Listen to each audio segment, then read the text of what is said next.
Juízes capítulo de número 4.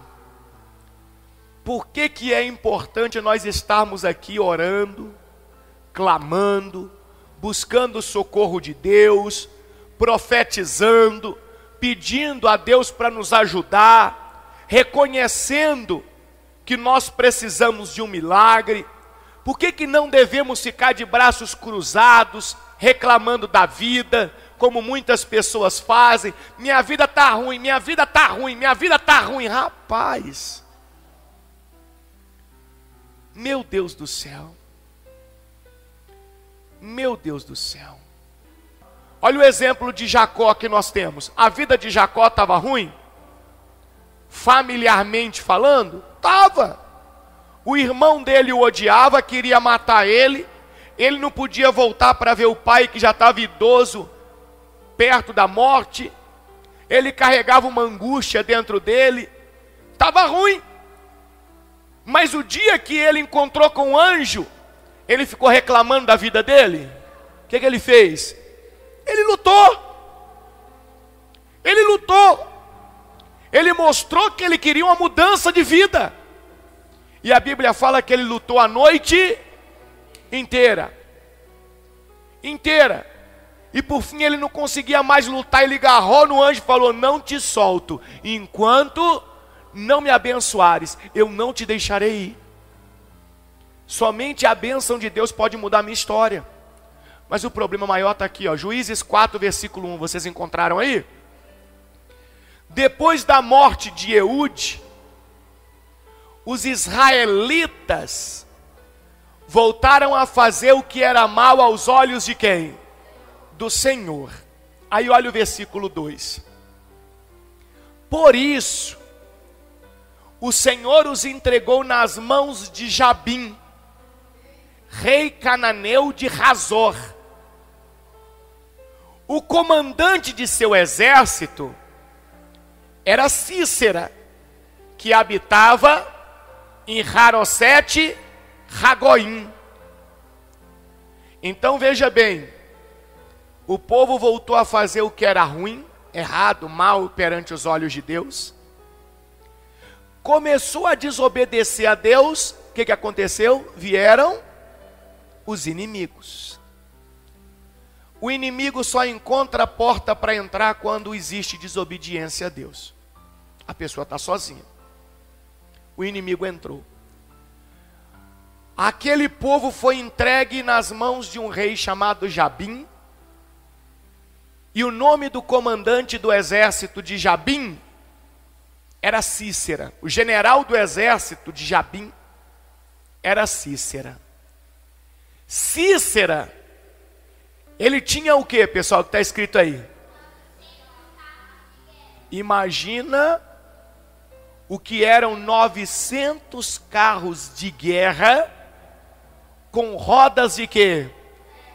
De ferro, a mais ou menos 3.500 anos atrás. Isso era um poderio militar massacrante. Ele tinha 900 carros de guerra com rodas de ferro. E o que ele fazia? Ele oprimiu cruelmente. Agora presta atenção, gente. Ele oprimiu cruelmente os israelitas durante quanto tempo? Presta atenção nisso. Ele oprimiu o povo de Israel cruelmente durante quanto tempo? 20 anos. Agora preste atenção no que eu vou te mostrar ali na Bíblia. Depois de 20 anos de sofrimento, então o povo pediu socorro a quem? Ao Senhor. Quanto tempo que eles aguentaram o sofrimento mesmo? 20 anos. E a maioria das pessoas, hoje em dia também é assim. As pessoas ficam no sofrimento delas 1 ano, 2 anos, 10 anos, 7 anos, 15 anos. Depois que a vida já está pior do que um bagaço, aí que ela, vou pedir ajuda para Deus. Não podia ter pedido logo no começo? Quando o sofrimento, você viu que ele oprimia cruelmente. Imagina quantas coisas ruins ele fazia com aquele povo. Imagina quanto desespero estava sobre aquele povo. Aquele povo não podia ter pedido ajuda para Deus no primeiro mês, no segundo mês, no terceiro mês, no primeiro ano. Mas por que não fez isso? Porque o ser humano é orgulhoso. Esse é o maior problema do ser humano. O ser humano é orgulhoso. Ele espera a vida dele ficar destruída para depois ele pedir ajuda. O orgulho impede ele. O orgulho vai massacrando a pessoa. E o tempo vai passando. Porque quando a pessoa entende, peraí, eu não posso vencer sozinho isso aqui. Eu não tenho condições de vencer essa batalha aqui. Não dá. Mas se Deus me ajudar, eu vou sair dessa situação. Então se Deus me ajudar, eu venço, eu vou buscar Deus. Eu vou buscar Deus, eu vou procurar Deus. Eu vou pedir ajuda para Deus. Mas não, ali ó, a Bíblia está mostrando para mim e para você. O povo foi massacrado 20 anos. Mas não seria mais fácil procurar Deus no começo? Para ele, para quem está sofrendo, não seria mais fácil se voltar para Deus? Mas o ser humano não entende. É por isso que eu digo, se a pessoa ler a Bíblia, se ela ler, pegar a Bíblia dela, ler em casa, ler, ela vai começar a ver esse tipo de coisa e vai falar assim, nossa, esse aqui sou eu. Já tem 8 anos que eu estou aqui nessa peleja danada da minha vida. E até hoje eu não tomei uma posição de verdade de buscar ajuda em Deus. Se ela começa a ler, ela começa a entender. Então vai vendo comigo, depois de 20 anos de massacre, o povo pediu socorro ao Senhor. Versículo de número 4. Quem julgava Israel nessa época era Débora, uma profetisa, mulher de Lapidote. Ela costumava sentar-se debaixo da palmeira de Débora, entre Ramá e Betel, na região montanhosa de Efraim. E os israelitas a procuravam para que ela julgasse as suas questões. Então em Israel sempre tinha alguém usado por Deus para guiar o povo. Aquela mulher já estava ali, ó, há muitos anos. Mas o povo estava lutando com a força do quê? Do braço. E sendo humilhado há quanto tempo? 20 anos. Até que tomaram a posição. Pedir socorro para quem? Para Deus. Quando pediram socorro para Deus, aí Deus vai usar aquela mulher que era um instrumento dele para dar as coordenadas de como o povo iria vencer aquela batalha com a bênção de quem? De Deus. Certo dia, mandou chamar Baraque. Débora mandou chamar Baraque. Quem era Baraque? Baraque era o general do exército de Israel. Então ela mandou chamar Baraque, filho de Abinoão, que morava em Quedes, no território de Naftali, e lhe disse, olha o recado de Deus para eles, ó. O Senhor, o Deus de Israel, lhe dá a seguinte ordem: convoque 10.000 guerreiros das tribos de Naftali e Zebulon, para irem aonde? Ao Monte Tabor. Olha o recado de Deus através de Débora. Chamou Baraque e falou: olha, Deus ouviu a oração de quem? Do povo. Depois de 20 anos o povo acordou. O povo entendeu que sem Deus não dá para ser feliz, não dá para vencer. Deus ouviu e Deus mandou esse recado para você que é o líder aí, que é o general. Convoque 10.000 homens, 10.000 guerreiros e sobe o Monte Tabor. Vai para o monte. Aí o recado de Deus continuava lá. Deus falando, ó, eu farei Cícera, comandante do exército de Jabim, ir com seus carros de guerra e guerreiros até o rio Quizom, e ali eu os entregarei aonde? Em suas mãos. Olha que forte. Você percebe que toda a coordenação da batalha, quando o povo clamou a Deus, toda a coordenação saiu da mão do povo e foi para a mão de Deus.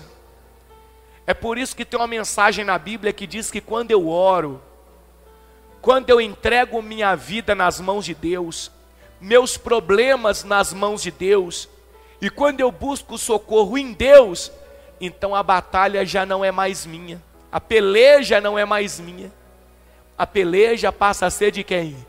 De Deus. É Deus quem vai lutar por mim. Ele só vai dizer o que eu tenho que fazer. Ele vai usar ali o servo dele, no caso ele estava usando Débora, né? A serva dele para dizer o que o povo tinha que o quê? Que fazer. E é assim que Deus faz. Deus vai usar o servo dele para me instruir, para dizer como que eu tenho que fazer. E se eu creio que realmente Deus vai me dar a vitória, que Deus vai estar comigo, eu sigo aquela orientação e o milagre acontece. Então todo o recado foi dado por Deus. Baraque ouviu juntar 10.000 homens, ir para o Monte Tabor. O Monte Tabor ficava próximo lá do rio Quizom. E Deus falou, olha, Deus, ó, eu vou levar Cícera com os carros dele, com os guerreiros dele lá para a região do rio Quizom. E lá eu vou entregar os inimigos nas mãos do povo de Israel. Continua comigo no versículo 8. Baraque disse a Débora, olha que forte isso aqui. O que Baraque disse a Débora? O que Baraque disse para Débora? Só irei se você for comigo, senão não irei. Será que esse homem era fraco? O que você acha? Você acha que esse homem ele era um derrotado? Se ele fosse um fraco, a Bíblia não citaria ele como um dos heróis da fé, que está lá no livro de Hebreus. Ele é, você nunca viu lá? É porque você só lembra de Abraão, de Gideão. Lá no livro de Hebreus, na parte dos heróis da fé, ele é citado como um dos heróis da fé. Esse homem não era um homem fraco, não. Ele não era um homem derrotado, não. Pelo contrário, ele já estava cansado de ser humilhado durante quanto tempo? 20 anos lutando com a força do quê? Do braço. Então ele sabia que aquela vitória só ia acontecer se Deus estivesse com eles. Então, como Débora era a serva de Deus naquele momento, ele falou, eu só vou se você for, porque eu sei que você é de Deus, é a serva de Deus, e se você estiver lá na batalha conosco, o próprio Deus vai estar conosco e nós vamos vencer. Esse é o motivo. Olha que tremendo isso, que forte isso. Olha, Você achava que é porque ele era fraco, frouxo? Mas normalmente quando a pessoa lê a Bíblia, é isso que eu digo, tem que ler a Bíblia num todo. Não faz sentido eu ver ele como um fraco e depois a Bíblia citar ele como um herói da fé. Não tem sentido, não pode. Não é a questão de fraqueza aqui. Aqui ele está ensinando para nós que nós não conseguimos lutar sozinhos. Não. Já viu aquela pessoa que quer ser independente do pastor? Não tem muita gente na igreja hoje em dia que, não, eu tenho a minha fé e pronto. Vou na igreja e tal. Não existe independência do pastor, do servo de Deus. Não existe. A Bíblia ensina que os dois devem estar o quê? Unidos naquela batalha para que possam vencer. Foi isso que Baraque disse para ela: eu só irei se você for comigo, senão não irei. Não irei. Aí Débora dá até uma resposta nele, um pouco pesada. Débora disse assim: está bem, eu irei, mas você não receberá a honra nessa missão, pois o Senhor entregará Cícera nas mãos de quem? De uma mulher. Então Débora foi com Baraque aonde? A Quedes. Agora presta atenção, essa resposta que ela deu para ele: olha, mas a honra não vai ser sua não, porque o Senhor vai entregar Cícera, vai entregar lá o inimigo nas mãos de uma mulher. Se esse homem tivesse com o coração cheio de orgulho, o que ele ia responder para ela quando ela falou assim com ele? O que você acha? Não! A honra vai ser minha. Eu sou o homem, eu sou o comandante. Mas ali Baraque nos dá uma lição de humildade. Não importa de quem vai ser a honra, que Deus seja glorificado. Que a honra seja de quem? De Deus. O que importa é que eu não quero mais viver essa humilhação. Eu quero ter a minha vida transformada, eu quero ter a minha vida mudada. Eu quero ver o povo de Israel saindo do fundo do poço. Já são 20 anos de sofrimento. Chega, não dá mais. Então ele demonstra que o coração dele estava vazio de orgulho. Será que o seu coração está vazio de orgulho? Deus não vai operar na sua vida enquanto seu coração estiver cheio de orgulho. Enquanto você quiser mostrar para os outros, eu quero mostrar para todo mundo que eu venci. Deus não vai operar em você enquanto seu coração estiver assim. Não, mas não, se para mim vencer ele tem que vencer também. Não, então não. Enquanto você pensar assim, Deus não opera na sua vida. Deus não trabalha em cima desse tipo de sentimento, de pensamento. Não. Então Baraque demonstra que ele estava livre de qualquer preconceito, de qualquer tipo de orgulho. Ele tinha uma convicção: se Deus estiver conosco, vai dar tudo certo, e é isso que importa. E aí o texto continua comigo, que maravilha. Ali Baraque convocou as tribos de Zebulon e Naftali, e 10.000 guerreiros subiram com ele. Débora fez o quê? Imagina, 10.000 homens e uma mulher. Não, quero que você imagina a senhora lá, porque ela já era uma senhora, pelo que a Bíblia indica, ela não era nenhuma jovem mais. Imagina a senhorinha lá subindo um monte com ele, 10.000 homens. E a senhorinha lá vai. Rapaz, forte demais. Ela era mais forte? Estava cheia de Deus, né? Débora também o acompanhou, versículo 11. Versículo 11, agora vem outra parte muito forte. Heber, queneu, descendente de Robabe, cunhado de Moisés, havia se separado dos outros membros de sua tribo e armado suas tendas junto ao carvalho de Zaanim, perto de Quedes. Quando disseram a Cícera, a Deus trabalhando agora, ó, a Deus trabalhando, ó, os 10.000 com Débora tá subindo, tá bom.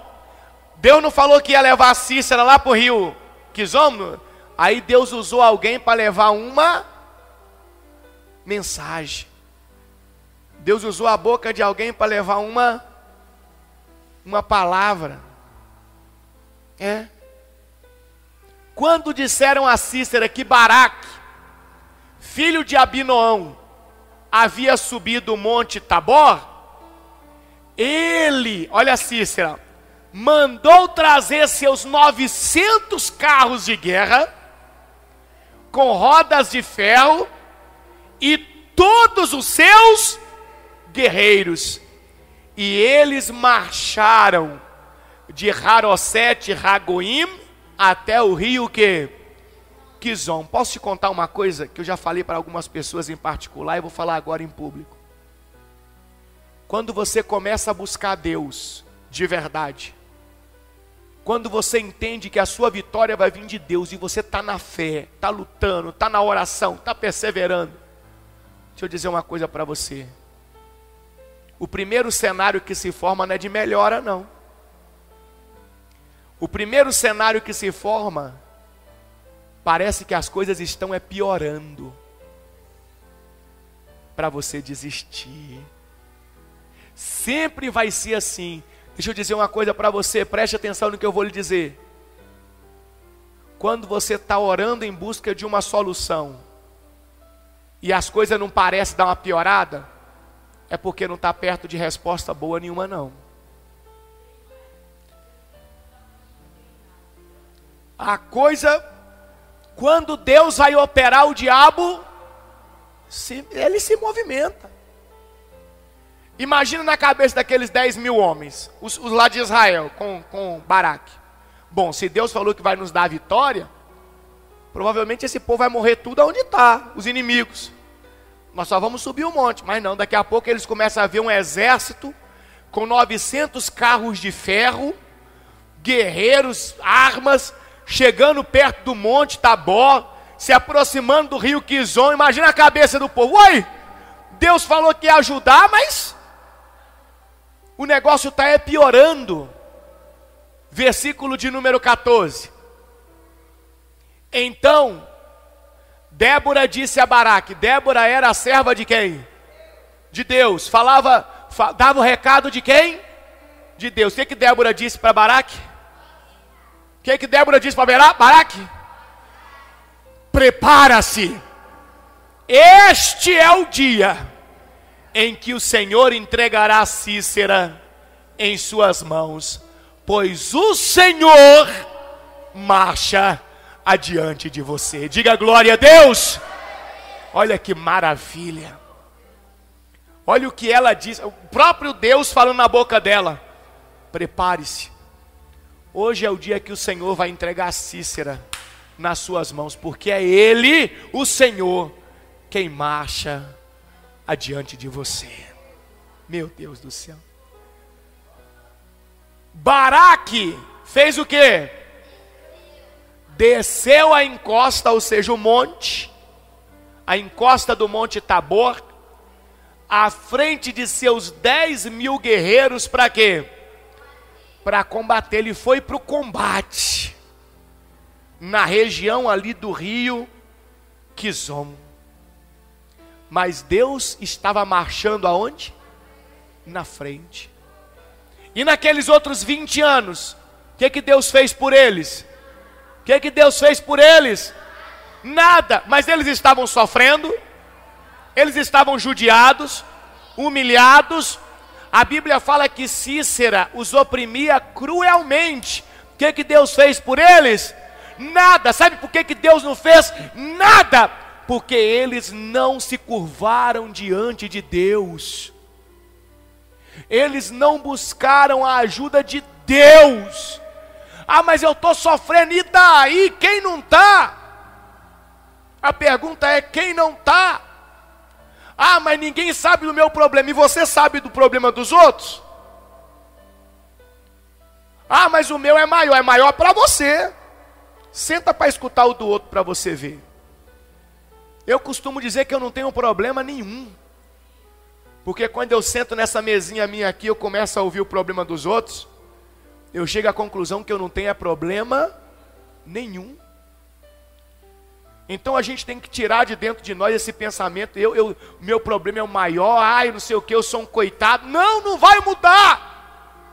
Não vai resolver nada. O que vai resolver é você se curvar diante de Deus e falar: Senhor, eu não aguento mais, eu não posso vencer sozinho, está aqui a minha vida, é isso aqui que é a minha vida, me ajuda, por favor, tem misericórdia de mim. O que é para mim fazer, Senhor?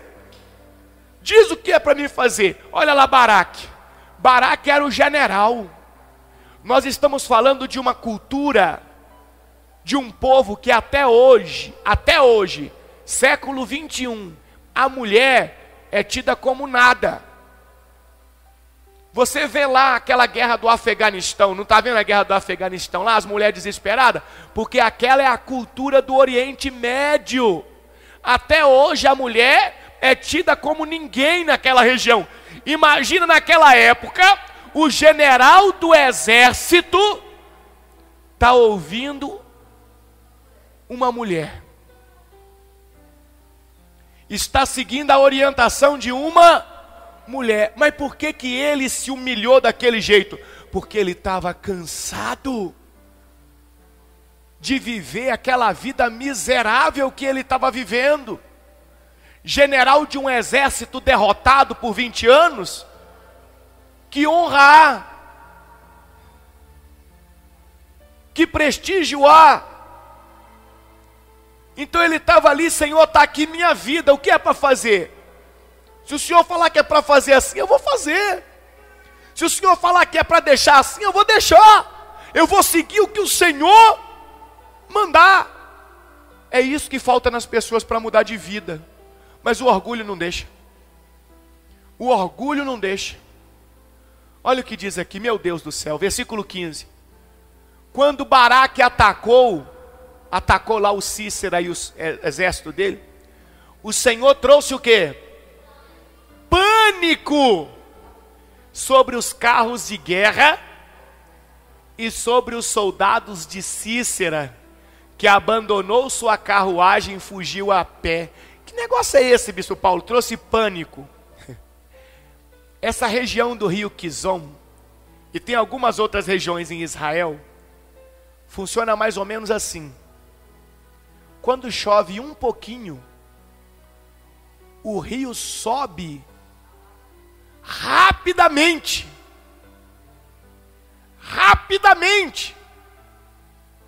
e vai alagando tudo. Os carros de Cícera tinham rodas de quê mesmo? De ferro. Então Deus começa a fazer, por isso que Deus falou: vou levar eles lá para o rio Quizon, é lá que vai ser a vitória. Deus manda a chuva naquele momento, mas o rio sobe muito rápido, até hoje, muito rápido, questão de minutos, já subiu. E aí começa a inundar aquilo tudo e fazer lama. E a roda de ferro fazia o quê?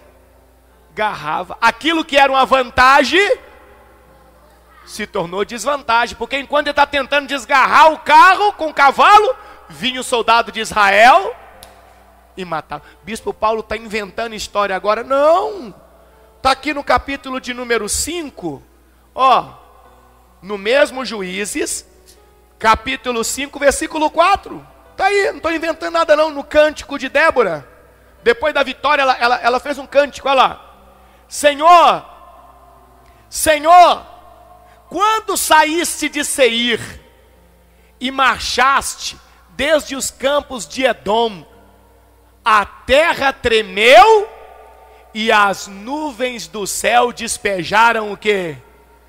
Despejaram o quê? Chuva. Ela está fazendo um cântico aqui, uma adoração, depois da vitória, ela está contando como foi.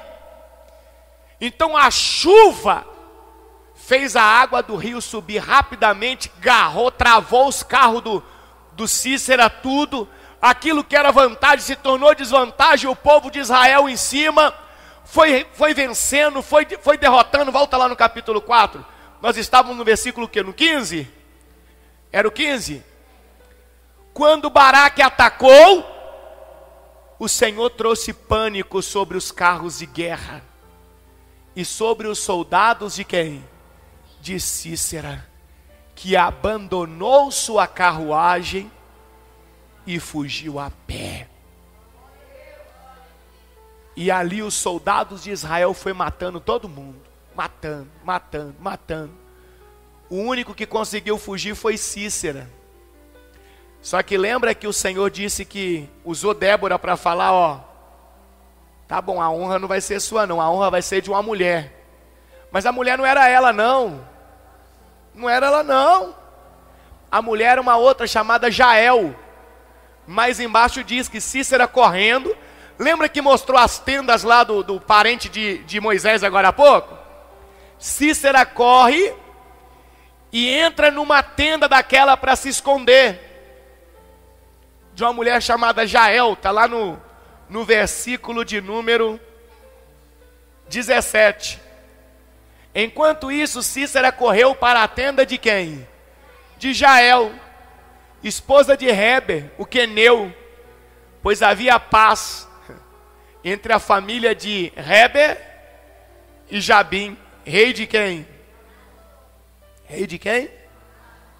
De Razó. Vai lá comigo no versículo de número 19, não, versículo de número 20. Olha o que ele disse, olha o que Cícera disse para ela, para Jael. Ele entrou na tenda dela e falou: fique à porta da tenda. Ó, mandão ele, hein? Na casa dela, ele se escondeu e falou: fica lá na porta. Se alguém chegar aqui e perguntar se há alguém aqui, diga que não. Versículo 21, né? Mas quando Cícera, exausto, dormia um sono profundo, Jael, a esposa de Heber, se aproximou silenciosamente com um martelo e uma estaca de tenda. Sabe aquela estaca de prender a lona no chão assim? Então ela se aproximou silenciosamente com um martelo e uma estaca de tenda na mão, e atravessou o crânio dele com a estaca, pá! Que ficou presa ao chão. Foi assim que Cícera morreu.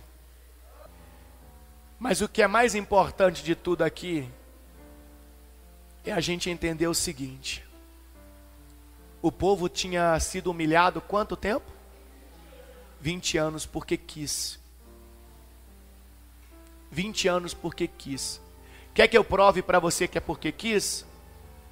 No tempo de Gideão, que vai ser um pouco depois dessa situação aqui, quanto tempo que o povo ficou humilhado?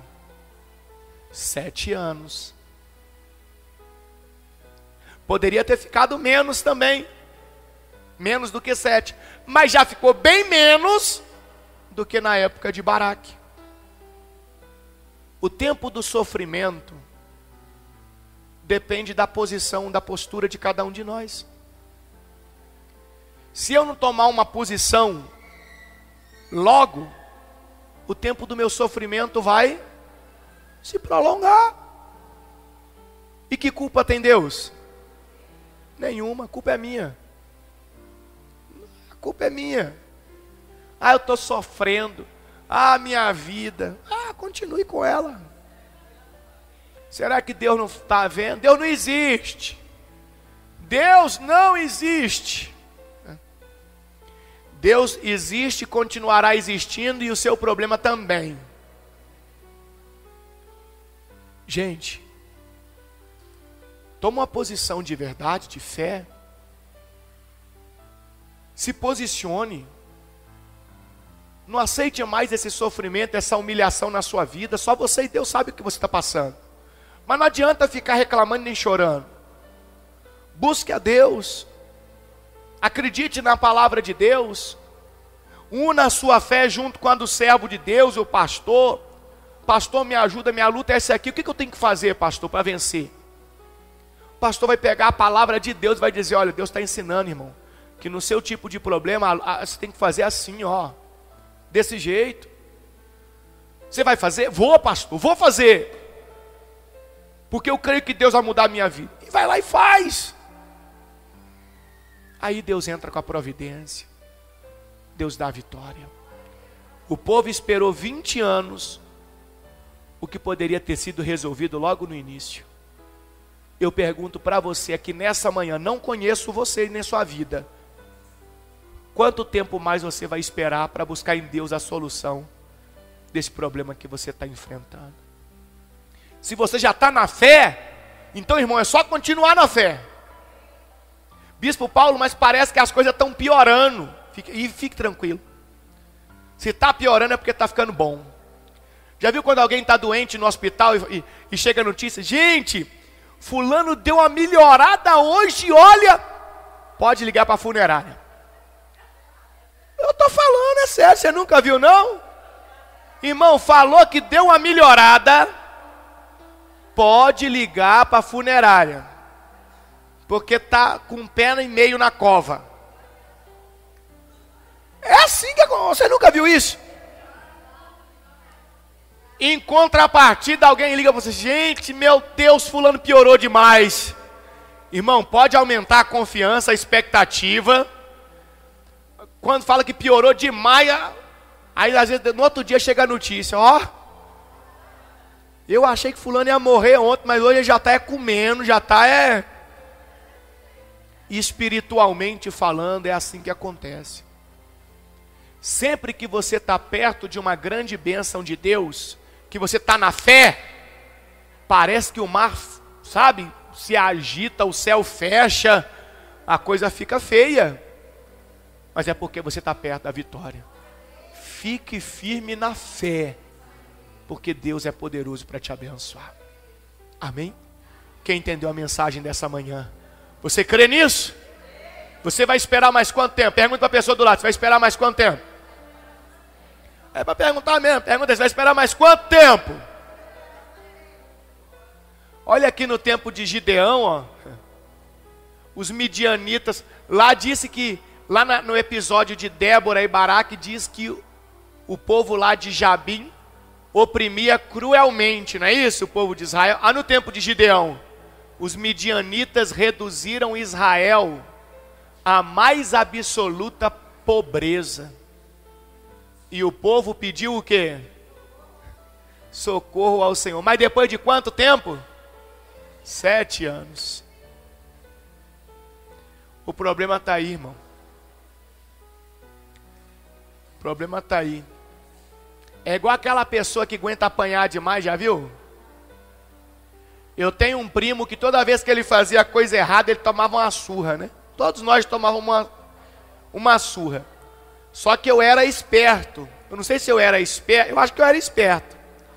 Na primeira que eu tomava, eu gritava. Hã? Para não apanhar mais? Na primeira que eu tomava, eu gritava. Às vezes não tinha nem doído. Às vezes antes de acertar eu já gritava. Ele não. A mãe dele descia o chinelo e ele virava, batia, ele olhava para ela e falava: não doeu? Aí ela pegava o cinto, estou sendo sincero com você, e pá! E ele segurando o olho dele, já estava trincando já, mas não escorria lágrima. E ele virava para ela e falava: não doeu? Um dia, talvez eu vou ter a oportunidade de gravar um vídeo com ele, um dia que eu tiver. Tem anos que eu não vejo ele. Fala: vem cá, conta pra nós aqui, como é que era aquele negócio lá do não doeu e tal. Você vai ver. Por fim, irmão, teve um dia que a mãe dele pegou uma vassoura de ódio, bateu a vassoura no chão, quebrou a parte da vassoura, pegou só o cabo da vassoura e bateu. Mas cada batida, eu falava: agora quebrou. Quebrou ele, no caso, eu achava. E bateu, que ele ficou no chão assim, caído, igual uma lagartixa morta. Então, gente, olha, eu lembro dessa história. E eu estou contando para você porque tem aqui todo o contexto bíblico. No final da história ele estava todo marcado, ele estava todo moído, ele estava todo quebrado. E tudo isso porque demorava para gritar por quê? Por socorro. Quando eu digo gritar por socorro é reconhecer que já doeu, já apanhou, já... Mas o orgulho não deixava. É isso que acontece com a vida do ser humano hoje. Às vezes a pessoa está sendo humilhada pelo diabo, está sofrendo em todas as áreas da vida dela. Em vez dela gritar por socorro, ela vir para o culto, ela vir orar, ela vir buscar a Deus. Ah, mas o que o outro vai pensar? Que eu não estou nem aí. No final ainda ele virava para mim e falava assim. Aí na que a mãe dele saía, aí ele chorava. Na frente dela não. Aí ele virava para mim e falava assim: e aí? Quem venceu? Entre ele e ela, quem venceu? Na cabeça dele, ele tinha vencido porque ela continuava com ódio, porque ele falou que não doeu. E eu pensava comigo: quem venceu fui eu. Quem venceu fui eu, que estou íntegro, e você está moído. Eu pensava comigo: mas é assim é hoje. Ah, fulano vai zombar de mim que eu estou indo para a igreja. Irmão, no final da história, quem é que vai ter vencido? Você que vai ter uma vida transformada, abençoada, ou ele que vai estar lá comendo o pão que o diabo amassou e cuspiu em cima ainda? Quem é que venceu? Você tem que ser feliz, só depende de você. Amém?